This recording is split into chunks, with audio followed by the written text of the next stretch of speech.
কাল বিকেলে আয়নার সামনে দাঁড়িয়ে চুল আঁচড়াতে গিয়ে হঠাৎ দেখলাম কপালে 2-3টে রিঙ্কেল পড়ে গেছে। চোখের নিচে ডার্ক সার্কেলটা আরও ডার্ক হয়েছে। সামনের দিকের চুল পাতলা হয়ে এসেছে। চুলের রঙে কালোর চেয়ে সাদার আধিপত্যই বেশি। দুগালে ব্রণর গভীর গর্তগুলো মিলিয়ে গেছে ঠিকই, কিন্তু তার জায়গায় দখল করেছে মেচেতার হালকা ছোপ। এদিকে সেদিকে ছোট ছোট কয়েকটা তিল। চামড়ার আটসাট ভাবটা যেন কিছুটা শিথিল হয়ে এসেছে। খেয়াল হলো বহুদিন হয়ে গেল সময় নিয়ে আয়নার সামনে দাঁড়িয়ে নিজেকে দেখা হয় না। তাই ভাঙচুর আর পরিবর্তনের চিহ্নগুলো এতদিন চোখে পড়েনি। লক্ষ্য করলাম আয়নাটাতেও সাদা সাদা দাগ ধরেছে, ফ্রেমের আনাচে কানাচে জং। মৃদু হেসে আয়নায় হাত বুলিয়ে ফিরে এলাম সেখান থেকে। যেন নিজের কিশোর বেলাটা একবার ছুঁয়ে দেখার চেষ্টা করলাম মাত্র। আসলে 30 থেকে 40 বছরের মধ্যে যারা আছি, আমরা সবাই জীবনের একটা সন্ধিক্ষণে দাঁড়িয়ে আছি। নিজের বয়স হয়ে যাচ্ছে এই নিয়ে চিন্তার থেকেও আমাদের আজকাল বেশি ভাবায় বাবা মায়ের বয়স বাড়ছে। ওষুধের প্যাকেট আর হেলথ চেকআপের রিপোর্ট ভারী হচ্ছে। মানুষ দুটোর শাসন করা কবেই যেন বন্ধ হয়ে গেছে।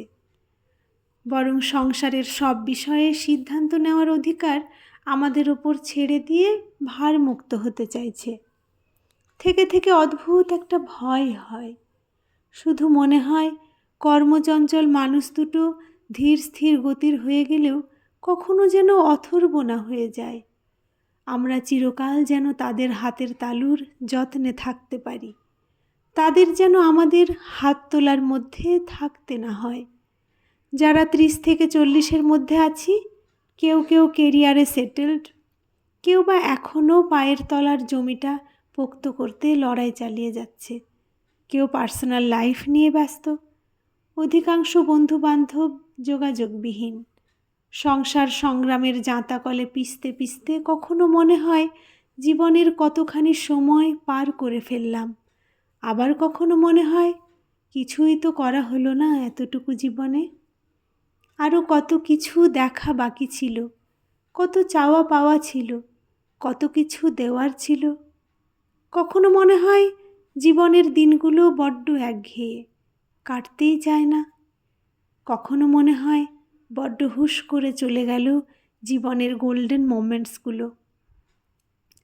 বুড়ো হতে না চাইলেও হু হু করে বার্ধক্যের ছায়াগুলো যেন এই বয়সে এসে আমাদের জাপটে ধরে। বয়স্ক অভিভাবকদের ছত্রছায়ায় থেকে আমরাও এ সময় নতুন অভিভাবক হয়ে উঠতে শুরু করি। না পাওয়ার বেদনাগুলো লুকিয়ে রেখে অন্যদের চাওয়া পাওয়াকে প্রাধান্য দিই। নিজেকে নিয়ে ভাবার অবকাশ না রেখে অন্যদের দায়িত্ব পালনে ব্যস্ত হয়ে উঠি। এক্সপেকটেশন কম রাখতে শিখে যাই। অভিমানে দীর্ঘশ্বাস লুকিয়ে ভালো আছি বলতে বুকের ভেতর আগের মতো আর চিনচিনে ব্যথা হয় না। আমরা ধৈর্য ধরতে অভ্যস্ত হয়ে যাই, সহ্য করতে শিখি। মনের উথাল পাথাল অবস্থায় শান্ত থাকতে পারি, অভিযোগ করতে ভুলে যাই। কিশোরবেলার সেই সদা চঞ্চল আমিটা এই বয়সে এসে যেন গতিহীন নদীর মতো বয়ে যেতে শিখে যায়, শান্ত, ধীর, স্থির, নির্বিবাদী। 30 থেকে 40-এর মধ্যে এসে আমরা জীবনের অনেক রং চিনতে শিখে যাই, মানুষ চিনতে শিখে যাই, মুখ আর মুখোশের পার্থক্য বুঝি। ঠকতে ঠকতে আমাদের বয়সের পিঠ কবে যেন জীবনের গোধূলি বেলায় এসে ঠেকে যায়। আমরা বড় থেকে বুড়ো হতে শুরু করি।